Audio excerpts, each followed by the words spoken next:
आइए आज हम लोग क्वेश्चन नंबर 29 और 30 करेंगे। उससे पहले क्वेश्चन 26 देखते हैं। इसमें एक स्टूडेंट ने क्वेश्चन पूछा है। यहाँ पर देखिए फिगर में ये घर्षण बल यानी फ्रिक्शनल फोर्स इधर को लग रहा है, mg sin थीटा इधर को है, और इस डोरी में टेंशन यानी तनाव का जो बल होता है वो इस प्रकार लगेगा। तो उसने पूछा है कि F plus T equal to mg sin theta होना चाहिए, जबकि यहाँ पर देखें F इक्वल टू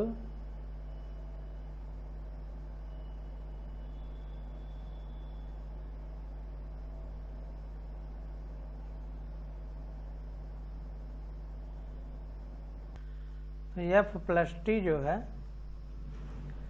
ये mg sin थीटा को बैलेंस करना चाहिए, यानी लगा हुआ बल F प्लस टी माइनस, क्योंकि mg sin थीटा मतलब वर्टिकल कंपोनेंट है, ऊर्ध्वाधर घटक, और इसी के कारण पिंड नीचे आ रहा है तो ये ज़्यादा होगा। तो mg sin theta minus F plus T होना चाहिए, जहाँ पर F हम लोग म्यू mg cos थीटा रख देंगे इस प्रकार। तो यहाँ पर देखिए mg sin theta minus mu mg cos theta, तो ये लगा हुआ नेट बल नेट फोर्स इक्वल टू ये जैसे mg sin theta minus mu mg cos theta है, mg sin theta minus F की जगह म्यू mg हो जाएगा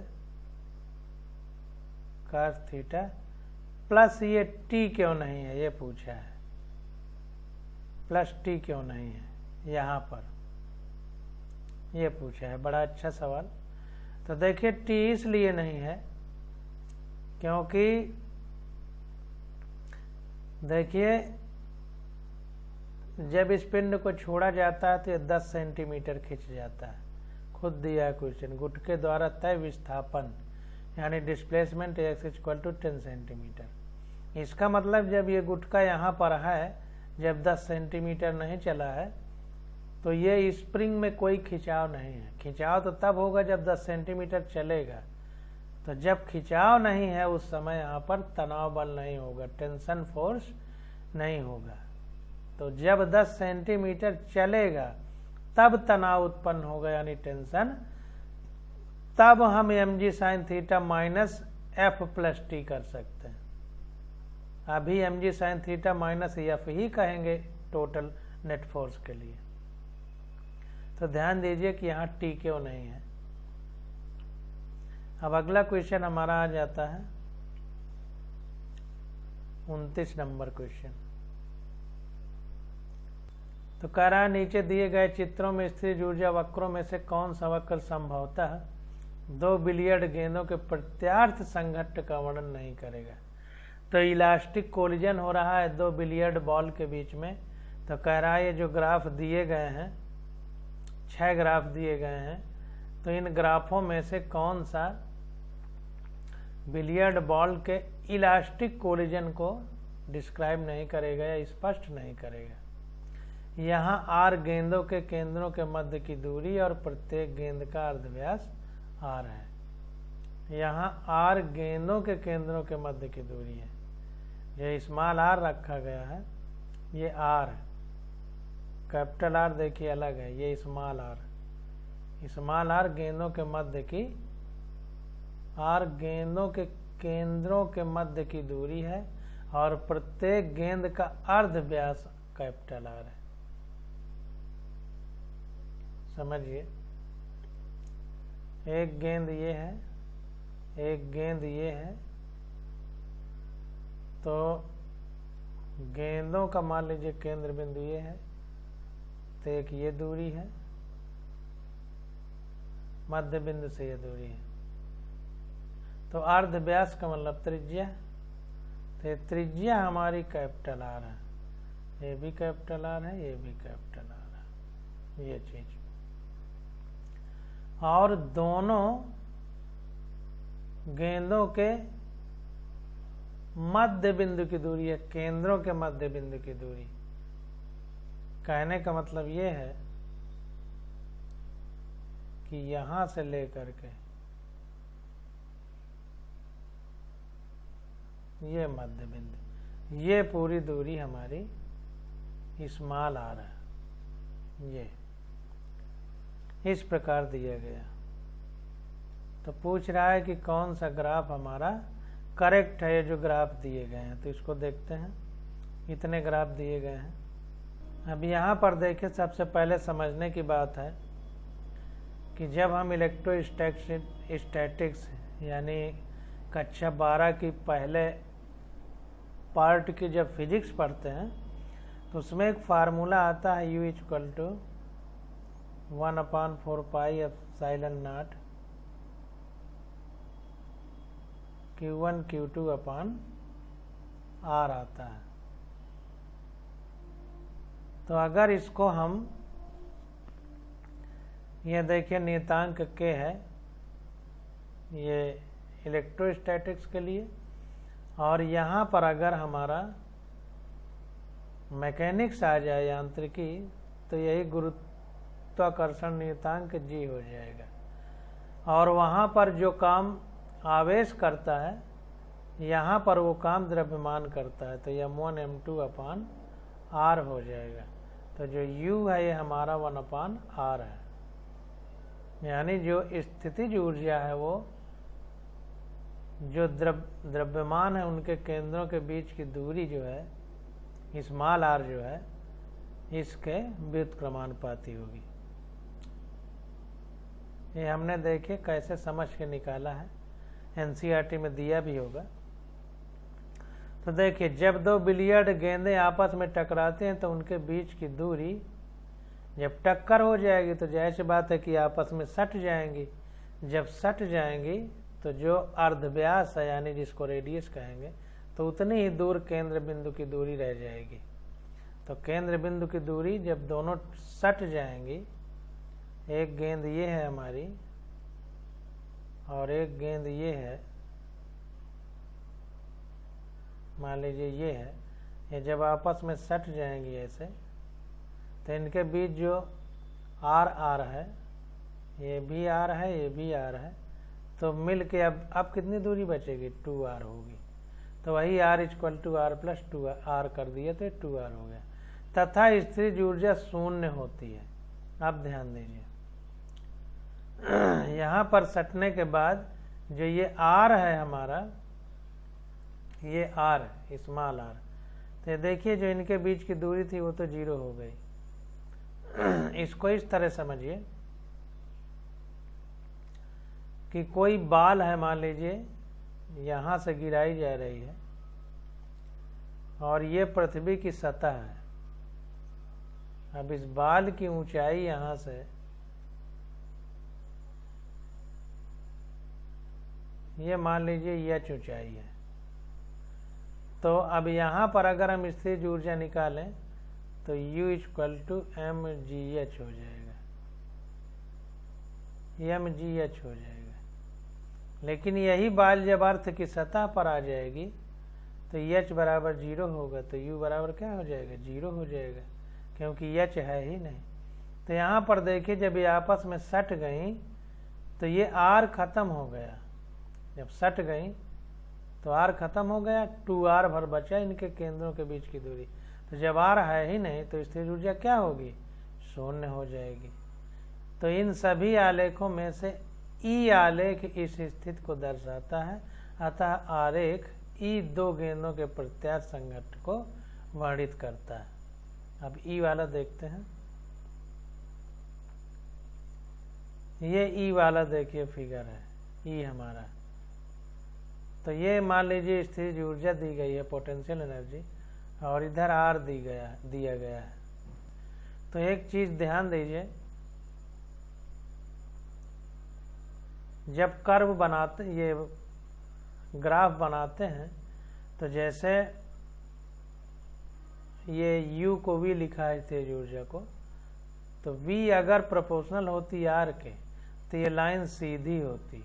ध्यान दीजिए, एक पावर इसमें भी है, एक पावर इसमें भी है, तो सीधी होती। लेकिन ये V समानुपाती है 1/R के, तो एक बढ़ेगा तो दूसरा घटेगा, व्युत्क्रमानुपाती। तो ये रेखा थोड़ा सा इस तरह से मुड़ी हुई रहेगी। ध्यान दीजिए, ग्राफ बनाते समय मुड़ी हुई रहेगी। अगर ये यहाँ पर कहीं अगर V is proportional to 1/R² हो जाता तो ये और ज़्यादा कर्व्ड हो जाती, इस तरह हो जाती। ये अभी कम कर्व्ड है और कर्व्ड हो जाती। तो ग्राफ कैसे बनाते हैं ये समझने का प्रयास करिए। तो देखिए, ई वाला हमारा फिगर सही है।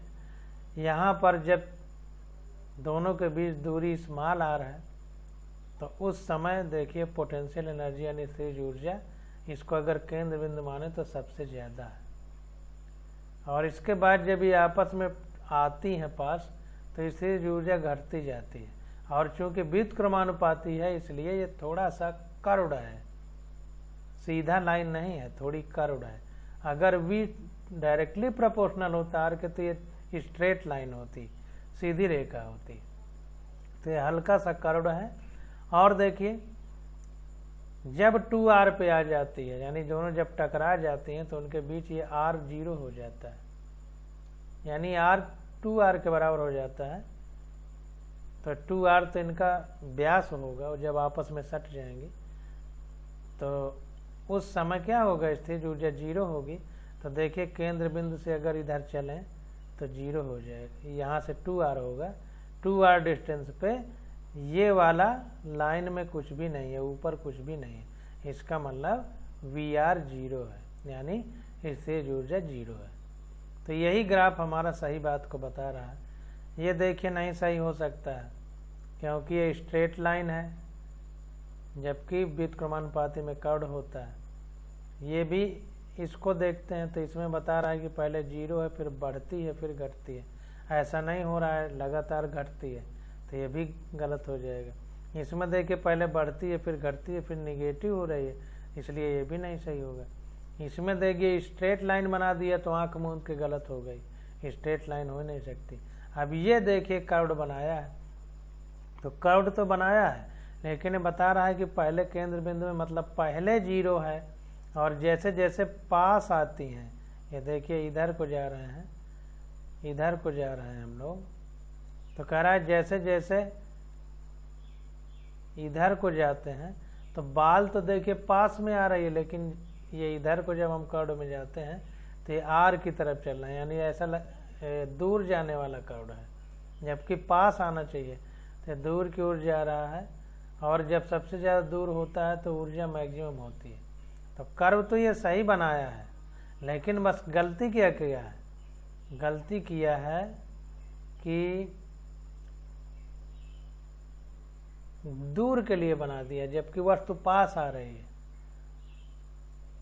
और एक गलती क्या किया है, एक गलती ये किया है कि जब 2R पे है तब स्थिर ऊर्जा 0 है, तो ये केंद्र बिंदु से ग्राफ नहीं बनाना चाहिए।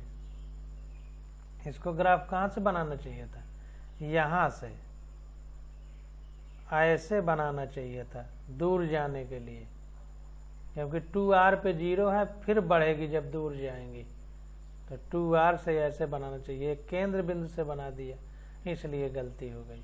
यहाँ देखिए केंद्र बिंदु पे नहीं, जब दूर है सबसे ज़्यादा तो मैक्सिमम है, और जब 2R तक आ जाती हैं तो 0 हो जाती है, क्योंकि ये 2R ये दूरी है, और 2R पे ये Y एक्सिस वाला कोई कंपोनेंट नहीं, और Y एक्सिस में स्थिर ऊर्जा दी है, इसलिए स्थिर ऊर्जा 0 है 2R डिस्टेंस पे। तो इस तरह से हम लोग समझेंगे। अब देखिए क्वेश्चन नंबर 30 आ जाता है। तो क्वेश्चन नंबर 30 में कह रहा है विरामावस्था में किसी मुक्त इलेक्ट्रॉन के क्षय पर विचार कीजिए। तो रेस्ट में है कोई इलेक्ट्रॉन नहीं न्यूट्रॉन, और उसके लॉस की बात करना है, यानी उसके ह्रास की। तो देखिए न्यूट्रॉन क्या होता है, न्यूट्रल होता है। तो कोई चीज़ न्यूट्रल हम कब रह पाएंगे, अगर जीरो करना है तो प्लस और माइनस बराबर बराबर हों और उनको जोड़ दिया जाए तो जीरो हो जाएगा। तो इसीलिए न्यूट्रॉन जब भी टूटता है तो प्रोटॉन और इलेक्ट्रॉन बनता है। न्यूट्रॉन जब भी टूटेगा तो प्रोटॉन और इलेक्ट्रॉन बनेगा। तो जायज़ सी बात है कि न्यूट्रॉन टूट के प्रोटॉन और इलेक्ट्रॉन बना रहा है, एक पॉजिटिव है एक नेगेटिव, जोड़ा जाए तो जीरो आएगा, यानी न्यूट्रल होगा, और न्यूट्रॉन हमारा न्यूट्रल होता है। तो प्रदर्शित कीजिए कि इस प्रकार के द्विपिंड क्षय से नियत ऊर्जा का कोई इलेक्ट्रॉन अवश्य उत्सर्जित होना चाहिए, और इसलिए यह किसी न्यूट्रॉन या किसी नाभिक के बीटा क्षय में प्रेक्षित सतत ऊर्जा वितरण का स्पष्टीकरण नहीं दे सकता है। यानी कॉन्टिन्यूअस इमिशन ऑफ एनर्जी, प्रेक्षित सतत ऊर्जा वितरण, यानी कॉन्टिन्यूअस इमिशन ऑफ एनर्जी मतलब कॉन्टिन्यूअस ऊर्जा निकल रही है, क्योंकि बीटा क्षय हो रहा है, यानी बीटा पार्टिकल निकल रहा है। देखिए अल्फा और बीटा ये कण है, लेकिन गामा विकिरण है, यानी एनर्जी है। ध्यान दीजिए, अल्फा और बीटा पार्टिकल हैं, बट गामा एनर्जी है, वो पार्टिकल नहीं है। तो ध्यान देना, ये अल्फा बीटा गामा किरणें कह देते हैं, नहीं, अल्फा बीटा पार्टिकल हैं, कण है, और गामा किरण है, इस तरह कहना चाहिए। तो यहाँ पर देखिए बीटा क्षय हो रहा है, यानी बीटा पार्टिकल न्यूक्लियस से निकल रहे हैं, और उसके कारण से न्यूक्लियस के मास में कमी आ रही है। तो कह रहा है कि प्रदर्शित कीजिए कि इस प्रकार के द्विपिंड क्षय से डबल बॉडी होंगी, इंग्लिश में देख लेते हैं।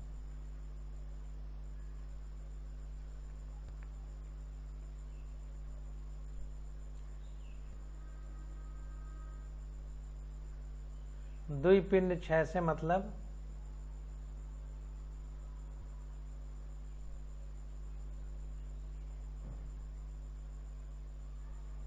In the beta decay of A neutron और ए न्यूक्लियस,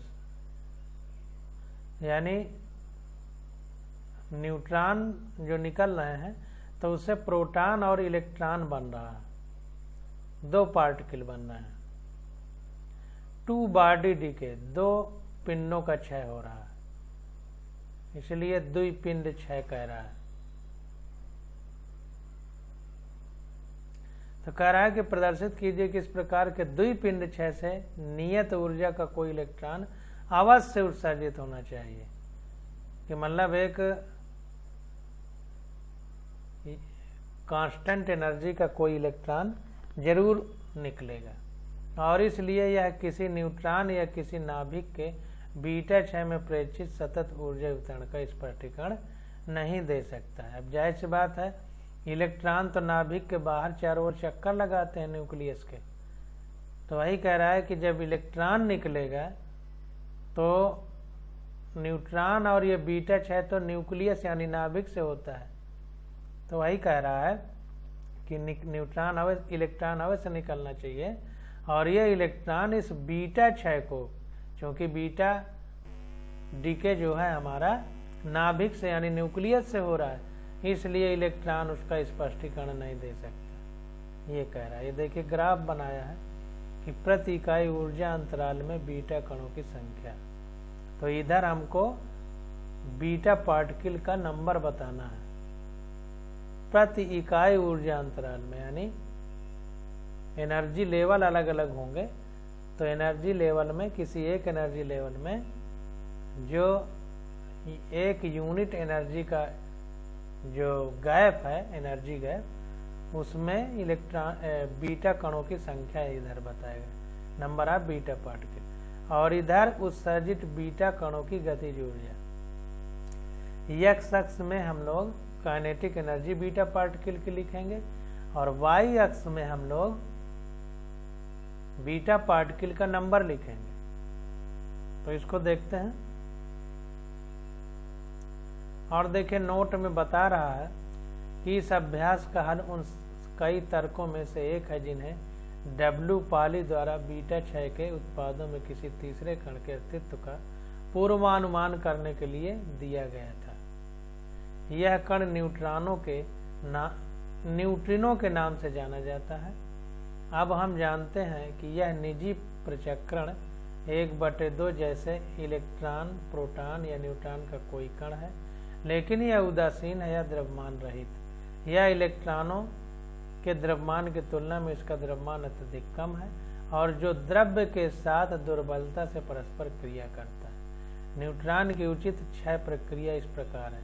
न्यूट्रॉन से प्रोटॉन बनेगा प्लस इलेक्ट्रॉन बनेगा प्लस न्यू मतलब आवृत्ति होता है। आवृत्ति किसमें होती है? ऊर्जा में, जिसकी तरंग होती है। तो विकिरण ऊर्जा जो है रेडिएशन उसमें, तो ये न्यू हमारा ये एनर्जी एक तरह से बता रहा है कि न्यूट्रॉन जब प्रोटॉन और इलेक्ट्रॉन में टूटेगा तो कुछ एनर्जी भी निकलेगी। तो ये जो लिखा है नोट, ये बताना चाहता है कि बीटा डीके जब होता है तो डब्ल्यू पाली के द्वारा बताया गया था कि जो प्रोडक्ट बनते हैं पार्टिकल या कण, उनमें से न्यूट्रिनो भी कोई कण है वो भी निकलता है। जैसे इलेक्ट्रॉन का एंटी कण पॉजिट्रॉन है, इस तरह से। तो देखिए यहाँ पर क्या है कि मुक्त इलेक्ट्रॉन की क्षय प्रक्रिया, जब कोई इलेक्ट्रॉन नहीं न्यूट्रॉन, तो जब फ्री न्यूट्रॉन का लॉस होगा तो न्यूट्रॉन से प्रोटॉन और इलेक्ट्रॉन निकलेगा। क्यों ये दोनों निकलेंगे? इसलिए क्योंकि न्यूट्रॉन हमारा न्यूट्रल है, उदासीन है, तो हमें न्यूट्रल ही रखना है। तो जैसे बात है कि पॉजिटिव और निगेटिव दोनों होना चाहिए, यानी इलेक्ट्रॉन और प्रोटॉन दोनों निकलना चाहिए। अब देखिए जब ये न्यूट्रॉन निकलेगा तो इसका कुछ मास होगा, तो जब ये निकल जाएगा किसी एटम से, तो जैसे बात है कि उसके मास में कमी आ जाएगी। इसलिए माना इस प्रक्रिया में द्रव्यमान क्षति डेल्टा एम है, यानी मास डिफेक्ट जो है वो डेल्टा एम है। तो ये हो गया द्रव्यमान क्षति यानी mass defect equal to neutron का द्रव्यमान minus neutron plus Y electron का द्रव्यमान। तो देखिए न्यूट्रॉन का द्रव्यमान में माइनस इलेक्ट्रॉन प्रोटॉन व इलेक्ट्रॉन का द्रव्यमान होना चाहिए। यहाँ थोड़ा गलत है, यहाँ पर देखिए इंग्लिश वाली में सही है प्रोटॉन प्लस इलेक्ट्रॉन। भाई जो निकलेगा वही तो घटाया जाएगा। तो यहाँ पर देखिए न्यूट्रॉन है, यहाँ पर प्रोटॉन प्लस इलेक्ट्रॉन है। तो न्यूट्रॉन का द्रव्यमान में प्रोटॉन प्लस इलेक्ट्रॉन का द्रव्यमान अगर घटा दें तो कितना द्रव्यमान में कमी आई, यानी द्रव्यमान में क्षति हुई या मास डिफेक्ट हुआ, वो निकल आएगा। देखिए प्रोटॉन प्लस इलेक्ट्रॉन में क्यों नहीं न्यूट्रॉन को घटाया? इसलिए नहीं घटाया क्योंकि इसमें कुछ एनर्जी निकल रही है। तो एनर्जी के रूप में, क्योंकि मास ही एनर्जी में चेंज होती है, आइंस्टीन ने बताया था, तो इसका मास कम होगा दोनों का जोड़ करके, इसका ज्यादा होगा। तो ज्यादा में हम घटाएंगे कम को, क्योंकि मास पॉजिटिव होता है। तो न्यूट्रॉन का द्रव्यमान माइनस न्यूट्रॉन व इलेक्ट्रॉन का द्रव्यमान। अब देखिए यहाँ पे ये कंफ्यूज मत होना, ये न्यूट्रॉन नहीं प्रोटॉन है, इसको काट के सही कर देंगे, प्रोटॉन है, प्रोटॉन। तो यहाँ अब ये नहीं वो करना है कि प्रोटॉन और इलेक्ट्रॉन को जोड़ करके न्यूट्रॉन से ज्यादा द्रव्यमान होता है, सब गणित कुछ नहीं, जो नियम है उसी हिसाब से। अब देखिए यह द्रव्यमान क्षति निश्चित है तथा इलेक्ट्रॉन की ऊर्जा निश्चित होनी चाहिए। तो कितना मास डिफेक्ट होगा ये क्लियर होता है, मतलब कांस्टेंट होता है। तो जैसी बात है इलेक्ट्रॉन की जो एनर्जी होगी वो भी कांस्टेंट होनी चाहिए। अतः द्विपिंड क्षय, यानी जब दो पिंड निकलते हैं, जैसे प्रोटॉन और इलेक्ट्रॉन निकल रहा है न्यूट्रॉन के बदले, तो टू बॉडी डीके या टू पार्टिकल डीके कह सकते हैं। तो कह रहा आता है द्विपिंड क्षय किसी न्यूट्रॉन या किसी नाभिक के बीटा क्षय में प्रेरित सतत ऊर्जा वितरण का स्पष्टीकरण नहीं दे सकता। तो कहने का मतलब है कि जब टू बॉडी डीके होता है तो न्यूट्रॉन, नाभिक से न्यूट्रॉन निकलेगा क्योंकि नाभिक में होता है, या किसी नाभिक के बीटा क्षय या बीटा पार्टिकल डीके होगा। अल्फा बीटा गामा जो होते हैं ये न्यूक्लियस से निकलते हैं, तो क्षय होगा तो इसमें जो प्रेरित सतत ऊर्जा वितरण होगा यानी कॉन्टिन्यूअस एनर्जी डिस्ट्रीब्यूशन जो होगा, तो ये इलेक्ट्रॉन की जो ऊर्जा है ये उसका जो है स्पष्टीकरण नहीं दे सकता है।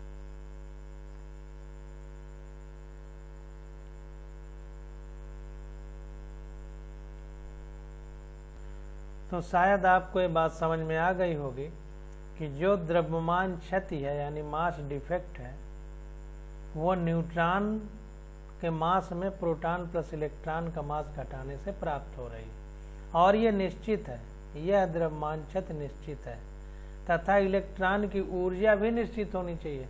जब मास डिफेक्ट क्लियर है कि कितना मास डिफेक्ट होगा इसको हम निकाल सकते हैं, तो इलेक्ट्रॉन की एनर्जी भी निश्चित होना चाहिए तभी व्याख्या कर सकता है। परंतु इलेक्ट्रॉन की एनर्जी हर एनर्जी लेवल पे चेंज होती रहती है, मतलब निश्चित नहीं होती है, जबकि होनी चाहिए अगर व्याख्या कर पाए ये बीटा क्षय की। तो वही कह रहा है कि अतः द्विपिंड क्षय किसी न्यूट्रॉन या किसी नाभिक के बीटा क्षय में प्रेक्षित सतत ऊर्जा वितरण का स्पष्टीकरण नहीं दे सकता, क्योंकि इलेक्ट्रॉन की एनर्जी कांस्टेंट होनी चाहिए जो कि नहीं होती है, फिक्स होनी चाहिए। जैसे फिक्स होता है मास डिफेक्ट वैसे इलेक्ट्रॉन की एनर्जी भी फिक्स होनी चाहिए, जबकि ऐसा नहीं होता है। और इसको इस तरह भी समझ सकते हैं कि न्यूट्रॉन से प्रोटॉन प्लस इलेक्ट्रॉन बन रहे हैं, कोई इलेक्ट्रॉन नाभिक से निकल नहीं रहा है, न्यूट्रॉन ही प्रोटॉन और इलेक्ट्रॉन में बदल जा रहा है। तो जाहिर सी बात अगर इलेक्ट्रॉन निकलता तो एक बार सोच सकते थे निकल रहा है न्यूट्रॉन, तो इसकी व्याख्या कौन करेगा? न्यूट्रिनो कर सकता है क्योंकि वो उदासीन है। यहाँ पर देखिए कह रहा है कि इस अभ्यास का हल उन कई तर्कों में से एक है जिन्हें डब्ल्यू पाली द्वारा बीटा क्षय के क्षय उत्पादों में किसी तीसरे कण के अस्तित्व का पूर्वानुमान करने के लिए दिया गया था। मतलब इस प्रोटॉन और इलेक्ट्रॉन के साथ कोई तीसरा कण निकल रहा है, यह कण न्यूट्रिनो के नाम से जाना जाता है, न्यूट्रिनो निकलता है। यहाँ पर जो न्यू लिखा गया है एनर्जी भी हो सकती है, न्यूट्रिनो यहाँ लिखा है। अब हम जानते हैं कि यह निजी कण जैसे इलेक्ट्रॉन, प्रोटॉन या न्यूट्रॉन जैसा कोई कण है, ये हाफ गलत लिखा है।